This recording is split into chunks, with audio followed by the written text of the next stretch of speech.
Good morning. Good morning. Good morning. Y'all look awesome.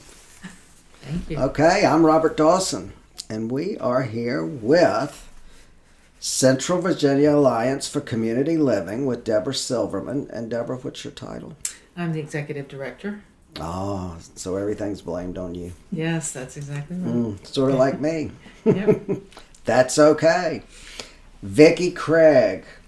Tell us Yes. what you do, Vickie. I'm the public relations coordinator. Oh, so you get to have all the fun. I have the funnest job in that agency. Oh, and she's smiling. She loves what She she loves does. I do. That's She loves awesome. And you're so colorful, so, Thank you. you and I get along real well. All right, your mission supports older adults and adults with disabilities to live with dignity in accordance with their own personal choice. So tell me what that means to you all. It means that we provide support to older adults and persons with disabilities to make sure that they can have a good quality of life, stay at home, and not end up in a facility or having to be somewhere where they wouldn't feel comfortable. And so to do that, we have to meet people where they are because everybody's aging process is different. And so we meet them where they are, we find out what their needs are, and we try to support those needs. We may have those programs in the office, we may not. We may connect them to programs in the community. So our job is basically to be there for older adults and persons with disabilities to help them navigate as they approach aging, and for individuals to understand that aging is supposed to be a good time in your life. It's supposed to be a good time, and it's not something to dread. We all have challenges, but we can overcome them, and we can have a good quality of life. That's correct. And it's so much better, I think, because we were talking earlier about health, and I think that people's health and their longevity is well improved if they can stay in their own environment and not be in some sort of assisted living, and also they get to choose the care that they get if they're at home versus this is the standard mandatory care. So what are some of the different things that you all do for these people? I mean, we're keeping them at home, but then what? So we start with an assessment. We have a very comprehensive assessment to look at where you are, what you need. Many people need nutritional support, so we have nutritional programs. We have several different nutritional programs. Meals on Wheels for seniors is one. We also have comprehensive programs within assessment, like care coordination. Some people are at that age where they really need personal care, and that personal care keeps them at home. Otherwise, they couldn't stay there. They may need options counseling, which is, okay, my life has changed. I've got to figure out what do I want to do to change, to move with it, and to embrace it. We also have medical transportation for folks who do not have the ability to get to their medical appointments. So access, and we serve a lot of people with diabetes with that program. We have housing programs. They're funded, a lot of them are funded by, a lot of the programs under housing are funded by weatherization. So we're meeting two purposes. We're helping the environment. We're making homes energy efficient, but lots of times that energy efficient repair keeps that person in that home. Otherwise they might have to leave the home. And we have health and wellness programming. So you talked about health. Most people try to prepare for aging by making sure that they have a retirement fund. But health is wealth when you get older. So you have to invest in your health as well. So we try to help people start early and learn how to manage the chronic conditions that they're looking at, how to prevent falls, how to eat properly, how to look at what you're eating, and start early so it's not so hard when you get older. So we have just a range of programming that supports, again, people where they are. What do you need? And if we can't meet that need, how do we find someone else? So maybe you need some substance abuse health, or maybe you need some mental health counseling. We can connect you with Horizons Behavioral Health. We can connect you to other services in the community. So just as United Way does, you all interact and worked with other organizations so that it's sort of like a buddy system, so you can each take advantage of what the other person offers, which I did not realize that until Joan Phelps was here. And Joan talked about other organizations that they worked with and coupled with in order to serve the community as a whole. And I had no idea that team existed, that all of these different organizations work together, which is the most amazing thing in the world, I think. I was floored by that. I just thought everybody took care of their own little pocket, and that's not the case. Yeah, collaboration is critically important in a community because we want to be good stewards of our resources, and collaborating is the best use of resources, to come together, not duplicate a lot of different programs, but come together and utilize what you have.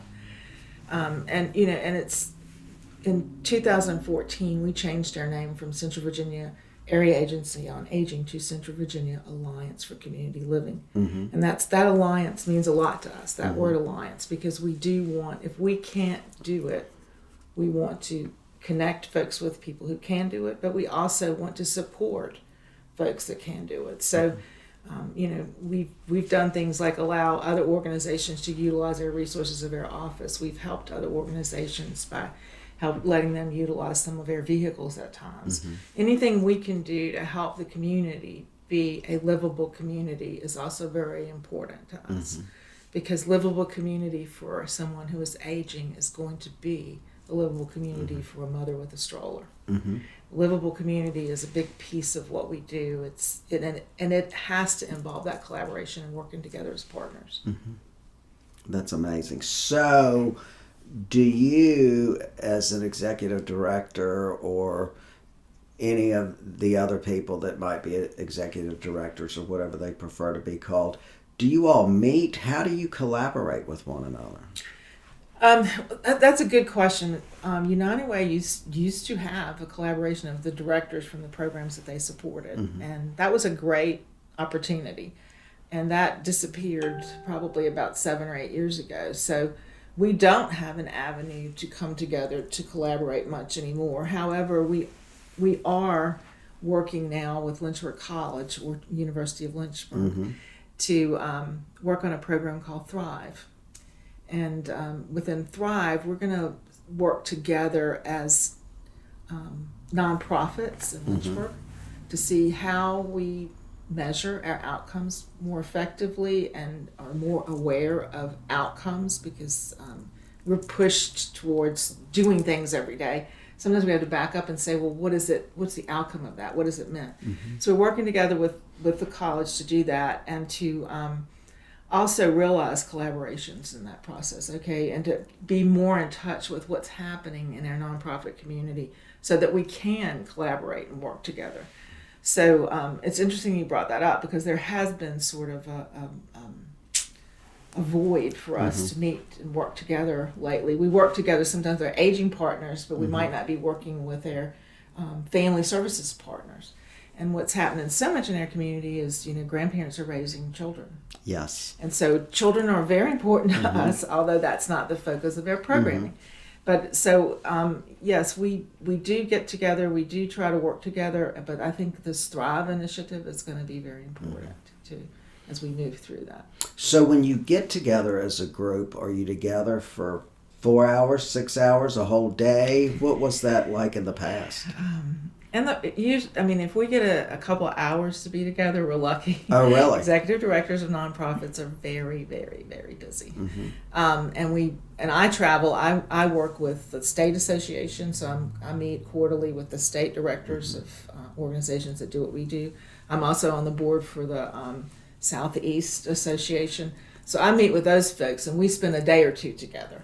But locally, we're just so busy. If we get a couple hours together, we're lucky. But it would be a good idea for us to get together more and you've sparked some ideas for me to see if I can promote. It sounds like to me that y'all need a cookout on a farm on a Saturday that afternoon. that would be a great idea, Robert. That's right. I would love it. Sort of like a getaway. I would love it. And as the PR person, you could put that together for Yeah. us. She can put it together. I know. She's good with that. That would be awesome. That is something I would love to get involved with. Is, I'm the epitome of somebody that has to do 20 things at one time. So if I met 20 new people at one time and could hear what they do and how they do what they do, that would be awesome. It would be We great. could do that. We could have a little afternoon retreat. I can arrange I it. think United Way would think that would be great as well. I think they would love to see. I think Joan Phelps would like any excuse to come to my house.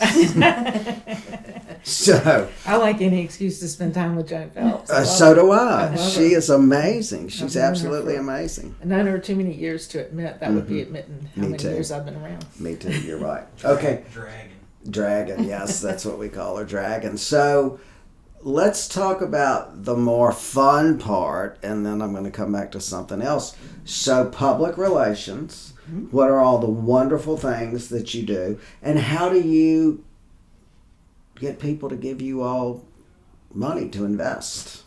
Well, I get to do a lot. Like I said, I have the most fun job in the agency. I go to a lot of aging fairs.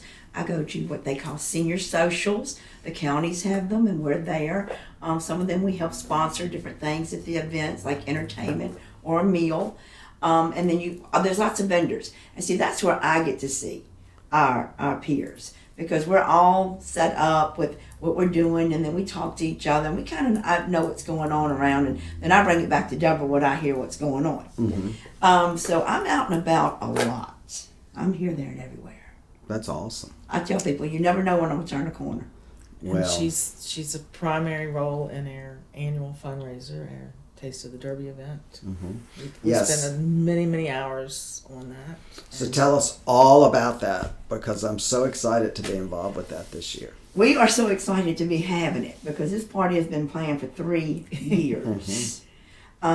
We had to waylay it because of COVID. It was literally almost planned. We were a little bit more than a month out from having it when COVID hit us. And we had great sponsors lined up. And we had approached them about, doing sponsorships. We send out a sponsorship packet, and if we know them, we call them and talk to them. We'll take them out, we'll meet with them, whatever we need to do. So COVID comes, and we're like, well, we got these individuals' money. They let us keep it to go on. That we told them, we're going to have this. It's going to come back. COVID lasted a little bit longer than we thought it was going to last.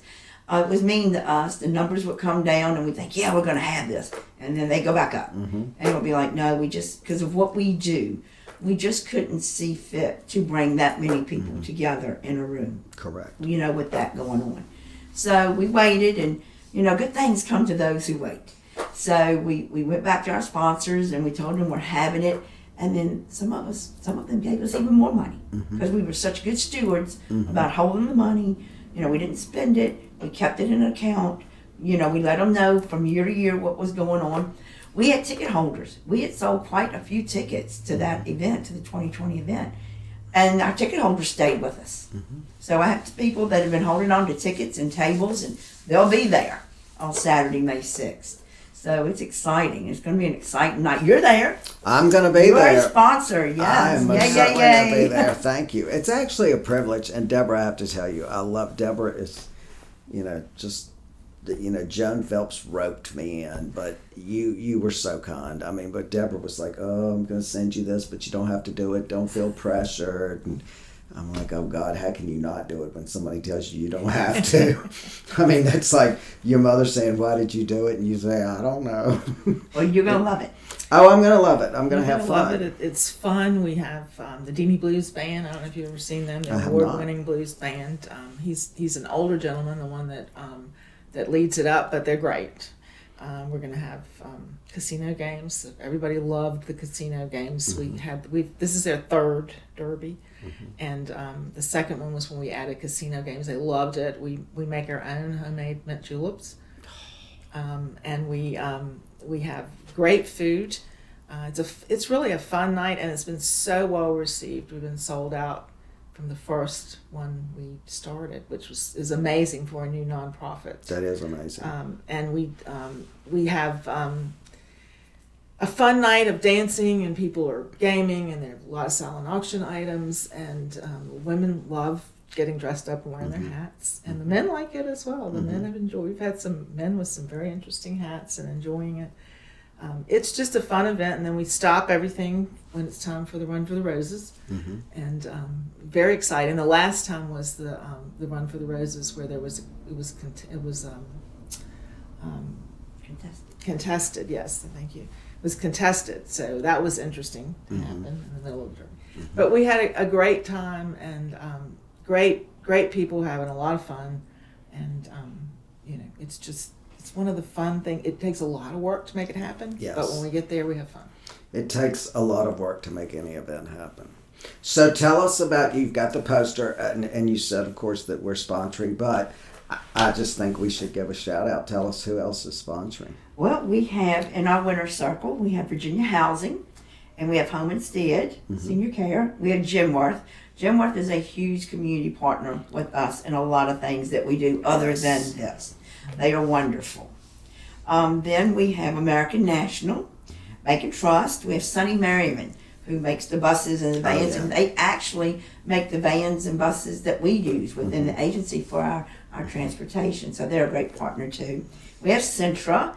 Of course, we have Berkshire Hathaway, Robert. We also have Campbell Insurance and BWXT, Coleman Adams Construction, who did our renovation in our building just recently. We renovated. Mom's Meals Nourish Care. Mom's Meals is also a provider of one set of the meals that we provide to the clients that live in our far-reaching areas that we're able to get to with a meal. Gentry Lock Attorneys and Brown Edwards, Piedmont Community Health Plan, Tate Springs Health and Rehab, which used to be Heartland. Yes. Blue Dog Associates, they're another one of our meals providers. We get our meals for our older adults between Mom's Meals and Blue Dog, and they're up in Lovingston area. And then we have The Key, which used to be Generation Solutions. Oh, that's awesome. You've got great sponsors. You really do, and I'm going to tell you, I know people at every single one of those sponsors personally, which is going to make the Derby so great. Good. Really great. When you did your renovations, who was your contact person? Tony, but I know Cliff Coleman very well. Cliff and my brother are best friends. It's when they were younger, and but Tony was the person that we dealt with that managed that oversaw your job. The job foreman, as they call them. My brother just retired from there last March, a year ago in March. He was there since 1976. Yeah. What was his name? Gordon. I don't think yes. Yeah, the Coleman Adams is a great company. I always appreciate. Cliff has always been special to me, but his dad was a special man as well. He was Buzzy. Buzzy was a great guy. He was a great guy. Story to tell. Oh yeah, great guy. Very much so. It's amazing though. You talked about Genworth because Genworth they help one of my agents with Christmas gifts for about 100 families every year. So their net is so broad. They do so much for this community, and I don't know that people really realize that. They do, and they have been a tremendous partner to us. During COVID, we did not shut down. We continued to serve meals to every single client. We have sites that clients come into and have activities. We continued all of that virtually. We found ways. Sometimes it was by phone, and we even had cooking by phone. But as we grew, there were other virtual ways that we could keep people going. But Genworth came in and helped us with emergency backpacks, getting those out. They gave donations. They supported our emergency services response because, everybody needed paper towels, toilet tissue, cleaning products. And our people couldn't get out of the house, and we didn't want them out of the house to go get them. No. So we ended up with a new program because of Genworth and other supporters. We had a big supporter in Bedford, as Helping Hands. Helping Hands. And so they have done so much for us. They have supported us. I've been with the agency 12 years, and one of the first supporters I spoke with was Genworth. And they have supported us every year in many ways. They support a program we have called Care Transitions, where we follow people home, from the hospital home. And we help you when you get home to embrace your plan for your discharge plan, and to make sure you're taking the proper medications, that you understand what chronic illness you may be dealing with, so that you don't go back to the hospital. Yes. And so we help people with what the buzzword is, with the social determinants of life. They've figured out that social determinants of life have as much to do with your health and your wellness as your medical care. Correct. Combined together well, it really produces a tremendous outcome. So Genworth has been supporting that program since I've been on board. They offer us board members every year who are really good board members that are, even though they're very, very busy, they interact with us. They help us do things. They support us in many, many ways. So great company. It really is great, a great company. Tremendous asset to Lynchburg and the four surrounding counties. What other things do you all do? How do you create revenue? What other things do you do? Well, the Derby's a big PR event, and it's a way that we can create donors. We have an appeal letter, like most nonprofits, that goes out around Christmas, and we tap into every foundation that we can in the community. The interesting thing that the community should be aware of is that the community thinks because we get federal money that we don't need money. Yes. But the community doesn't realize that even though we may have our budget may be larger than some nonprofits, what the many services that we talked about cost us a fortune to provide. Transportation is tremendously expensive.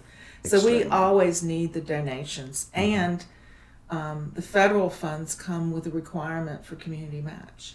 So we have to bring in a certain amount of community money. So we reach out in many ways. Vickie's public relations activities helps to make people aware of what we do. But what we find is that people avoid the issue of aging. Yes. Because they don't want to think about it. So it's much easier if you're getting ready to donate to think, I'm really going to support little Johnny that might need a meal or a backpack. I'm going to support children, which I'm 100% in favor of. But they don't want to think about supporting the aging population because we all fear getting there. And so it's hard sometimes to get people to consider that. But once they utilize their services, that's when we get them as a donor. Well, I know one of my agents, she's been involved, Angie Smith, she's been involved with Meals on Wheels for quite some time. And I didn't even realize that. I'm very fortunate because my agents get involved in the community and they do volunteer work. And all of a sudden I'm getting this email from Angie about grocery bags, small grocery bags from wherever, because that's what the meals go in, and then they're delivered. And I'm looking at this email and I'm thinking, she's worked with me for 20 years. How did I not know she was involved with Meals on Wheels? So they just do what they do.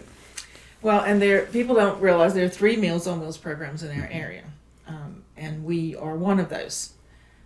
Our Meals on Wheels program has been around for 40 years. It serves the entire region. We're the only one that serves the entire region. We are mandated to serve every region. What we do is if an individual assesses with us and they live in Lynchburg and they need a meal, or in outskirts of maybe Campbell County, then we refer them to Meals on Wheels of Greater Lynchburg, because that leaves us more dollars to spend on the areas that they don't serve. And there are a lot of folks in the outer reaches that can't benefit from a hot meal because you can't keep it hot long enough to get it there safely. So that's where Mom's Meals comes into play, and we get them chilled meals. But there really are 3 different programs, and ours is not usually the one that people will say, I work with that, because we have paid drivers. And we do a lot with our Meals on Wheels program that's more than a meal. We provide comprehensive services. We provide arts and culture and literature. We provide health screening. We provide programs. Our Elves for Elders, which is our Christmas program, gets mostly delivered by our Meals on Wheels drivers. So many things that we can do because we have those resources that all Meals on Wheels programs cannot do.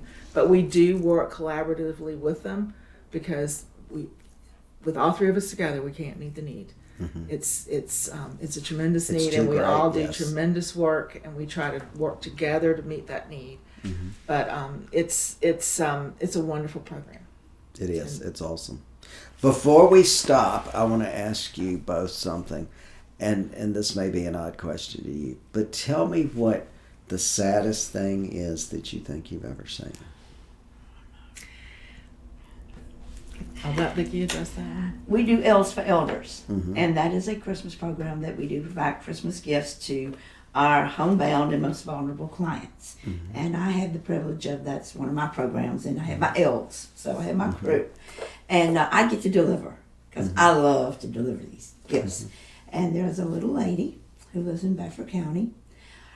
I go up to her door, I'm looking for the house, I'm looking everywhere. Finally found it, this little cottage sitting in a field. It's cold, it's December, the wind's blowing. I'm thinking, you ought to be home. Why are you out doing this? You got people to do this. And I go up to the door and I see this one little candle in the window. And I'm thinking, yeah, I think I'm at the right house. And I knock, and this little lady comes to the door, precious as she could be, in a little purple robe. She says, I've been waiting for you. I said, well, I'm here. Let's do this. She said, can you come in while I open these gifts? I said, absolutely. So I go in and we sit down, and I look, and she has an upright piano. And she's got pictures of every one of her sons, 6 sons. They've all served in the armed forces in this country at some capacity. And she tells me about each and one of them. Some of them have passed away. 2 of them are in the Merchant Marines. You know, she's telling me all about them. And she says, you know, they're gone. She says, they try to get back, but they don't get back very often for Christmas. And she says, I just appreciate y'all so much, because this is probably all I'm going to get for Christmas this year. That's sad. We have many, many people that live completely alone, and even though they have family, it's a misnomer. People think, well, you've got family, you know, you'll be fine. Well, family can't always be what they need to be, and we have many, many people that live alone, and that we hear more about it at Christmas. When, you know, we know it, we assess them, we know it, but we hear more from them at Christmas, and sometimes when we're delivering meals, and I get notes all the time from people that say, thank you so much for not for the meal, but for the gentleman that brings it to me, or the lady that brings it to me, because I don't see anybody else, and they bless my day. So we get lots of feedback from people who just don't have anybody. So as important as a meal is, as transportation is, that prevention of isolation is critical. You cannot put a dollar volume on spending time with the elderly. No, you can't. And that's what I think so many people do not understand. They would rather have your time, 30 minutes or an hour, and have a cup of coffee with you than Anything else in the world. And you will always learn something. Yes, you will. You will always feel blessed when you leave. Yeah. Always. And when you discover how smart they are, then you're just so happy and hope you live that long so that somebody will finally say that you're smart. Yeah. Because there's nothing like the knowledge of the elderly. Nothing. Yeah, they're very special. They're amazing. Special individuals. Well, thank you all so much. I'm so excited. I cannot wait for the Derby. It's going to be fun. You're going to love it. It's going to be You're gonna love fun, it. and I know I'm going to have so much fun. I'll probably have 2 tables next year. that's We might have to That's our goal. squeeze in That's our some more room. Well, thank you both. You both look beautiful. You look Thank you. wonderful. Thank you. I love all your color. Well, I thank cannot you. wait to see you at the Derby. Oh, you wait. You'll know it's me. Oh, I'm scared, Deborah. I'm going to hide behind you. Well, thank you so much, and y'all have a great week. Thank you. Thank Robert. you. Thank you so much for Too. being here. Thank you for having us. You're welcome.